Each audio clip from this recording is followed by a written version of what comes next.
এটা হচ্ছে উচ্ছের পকোড়া, আর ও না উচ্ছে খায় না, আর আমি আস্তে আস্তে কথা বলছি কারণ হচ্ছে ওই যে ও বসে আছে।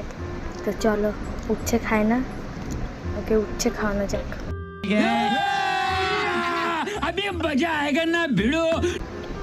তো চলো একটা বড় দেখি বাবু, এই দেখো কি নাও পকোড়া। ये फंस गया सीएम। হ্যাঁ কিসের এটা? খাও, এটা দেখো, টেস্ট করো।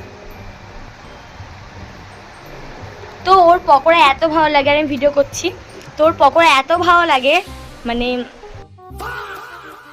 সব পকোড়া ভালো লাগে। কি কুফা পকোড়া গো। তোমার ফেভারিট সবজির পকোড়া থু, কেমন? কি তো কি? তুমি ইয়ার্কি মারছো আমার সাথে? খাও তুমি তোমার পকোড়া। তোমাদের কেমন লাগলো জানিও।